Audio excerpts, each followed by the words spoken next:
Lupa na viral ang mukha. Bip bip bip bip bip. Bumibip bip bip bip bip bip bip bip bip bip bip na ba? Ang lahat. Martian. Enrico Pañero. Bip bip bip bip bip. Bip bip bip bip bip bip. Bip bip bip bip bip. Yes FM.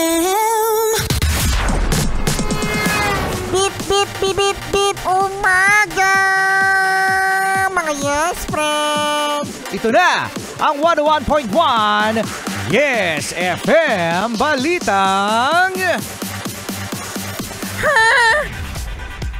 Kayo ba mga yes friend ay nakakita na ng nakahubad?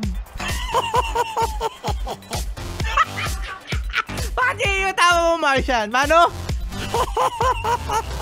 Nakakita na ba kayo ng nakahubad?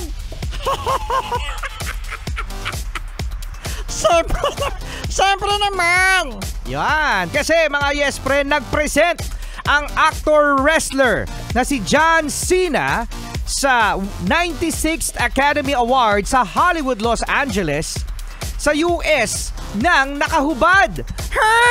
Yes, habang pinipresent niya mga yes friend ang Best in Costume Design. Yan, bali humarap itong si John Cena ng walang pang itaas at walang pang ibaba. At ang cover lang mga yes friend ay yung mismong envelope ng may nakasulat na costume design kung saan nandun nakapaloob ang winner.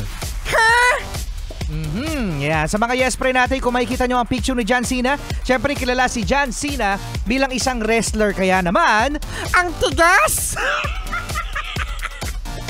Ang laki-laki. Ang laki-laki, ang tigas-tigas. ang laki-laki na. Ang tigas-tigas pa. Tigas-tigas pa. At tigas-tigas pa. Sinasabi mga yes friend, sa mga observation sa mga camera, no, kasi tinignan talaga kung nakahubad talaga itong si John Cena. Meron daw siyang suot naman, nakakulay ng kanyang balat. Sa kulay ng balat niya. Yes, at meron ding isang angulo mga yes friend sa side camera na yung isang pisngi ng kanyang puwet ay talagang walang saplot. Bakit ako Rico Pañero? Bakit ako wala akong salawal? Hindi naman ako nababalita. Bakit ganon, ha?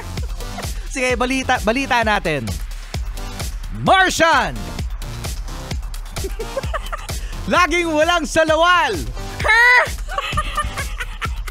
Siyempre, idol ko si Sino? si Winnie the Pooh. Oo nga no. Para kang si Winnie the Pooh, walang laging salawal. O diba, walang mali siya. Walang mali siya, no? O ayan. Actually, no, kung sa Pilipinas to nangyari, mga yes friend, kunwari sa Metro Manila Film Fest. Awardings. Sigurado controversial to. Pero marami namang natuwa sa paghubad nito ni John Cena, no? Kasi nga, ang laki at ang tigas. At yan ang ating Yes FM Balitang. Grabe, ang tigas-tigas. Ang laki-laki. If she isn't